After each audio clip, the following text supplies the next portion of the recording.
to that, though, if we stay in Acts, let's address some of the common argumentative rebuttals to switching to Sunday observance. Yeah, because let's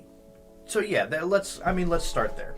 We know that Jesus and Paul both observed the Sabbath, and we know that the Sabbath was the precedent prior to the New Testament Christian Church that would be referenced. It develops here. in the 4th century. Yeah. So, is there a precedence for a change from the Sabbath to Sunday that can be found in the New Testament? So, I will say no. You would say no. Nope, it's not there. But obviously, I agree with you. Right, but obviously we're going to go ahead and address common ones that are used by Christians that are in the New Testament. First one is Acts 20. Since we're in Acts, I figured we'd stay there for now. Absolutely. And it's like verse 7. On the first day of the week, we assembled to break bread.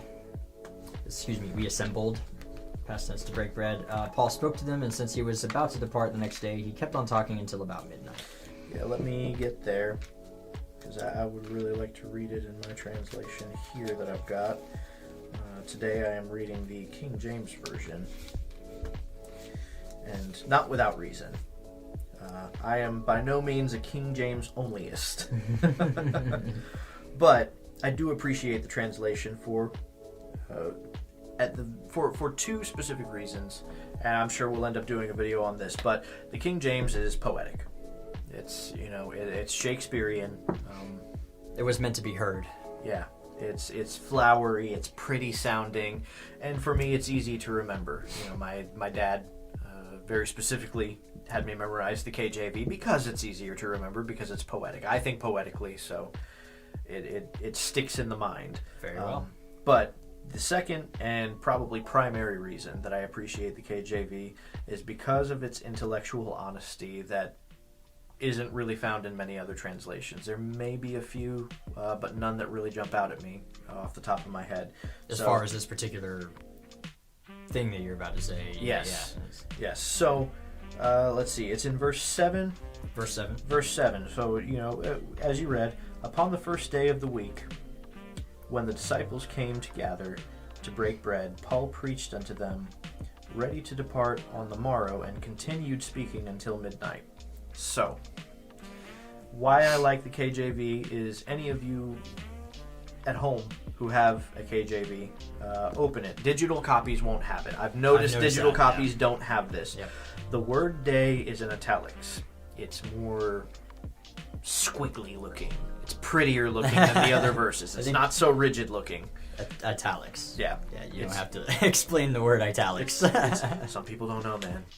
Well, you'd be surprised. Hopefully our audience is more of the intellectual type. So, the way that the King James Version was translated and the way it's printed is this.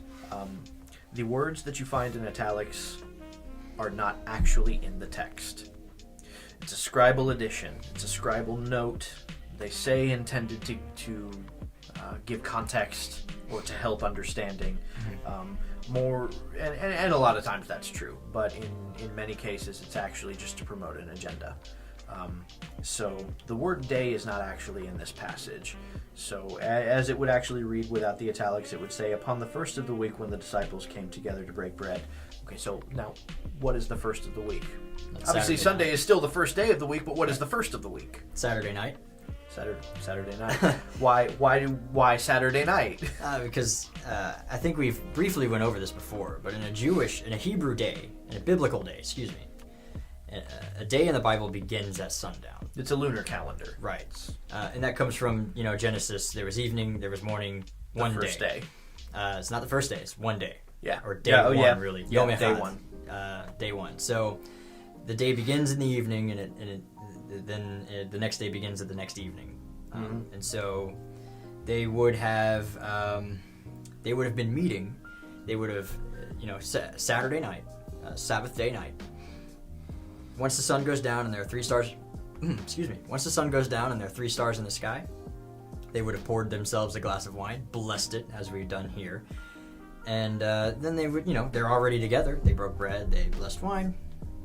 So why not have a lesson? And absolutely. It was commonplace. It's important to note too that after meeting at the synagogue, okay, it's commonplace for families to get together. Yeah, just you're there, hang out. Yeah, hang out. Got the rest of the night for yourselves. Hang out, and especially do what we're doing here. Have a discourse on Scripture. Yeah. That's what the day is for. Right. So why not? Synagogue's not going to last all day. We actually do this at the end of our Sabbath day. We usually meet up with our own Bible study group. We do. We have an independent. And group we do Havdalah. We separate the Sabbath day, and then we have a lesson, and we usually go till about midnight. So we do. I didn't realize that, but we do. It's really cool. So really, this passage is not as intense as you hear it preached a lot in church, where where it's like it was 10 o'clock in the morning, and Paul preached straight until midnight. Nope. No, that's not how that works. It's like 10 o'clock at night, and that's when the Sabbath ended, and 3 stars were in the sky, so you could because by 3 witnesses. Yep. And they would have been slow to say goodbye to the Sabbath day. You're not supposed to rush and wait. Like stare up at the sky, and you're like, 3, okay, done. You're not supposed to do that. Call the pizza guy. Yeah, no, it's supposed to be more like, oh, wow, it's getting kind of dark outside. I guess the Sabbath day must be ending pretty soon. Yeah, we'll give it a little bit, Yeah. And a Sabbath day in a Jewish mind is 25 hours. It's not a 24-hour day. It's a 25-hour day. That extra hour is tacked on at the end. Yep. So usually the sun goes down, and you're like, yeah, whatever. It's over when it's over, when I say it's over. Yeah. Yeah, well, almost 25 and a half, on some of the apps that dictate, or even if you look in... That show you when the candle lighting times are? Yeah, that show you when candle lighting times are. It's like, on Friday night, it's actually like half an hour to 20 minutes early prior to sundown. Yep. And then it's like an hour. hour. It's like an hour after sundown to end it. So yeah, we see that happening in this passage. So it's not Sunday at this point, and Paul isn't even saying this is the day to do this. It's just par for the course for him at this point. Yeah. The Sabbath ended. We're together. Why not teach? Why not speak? Yeah,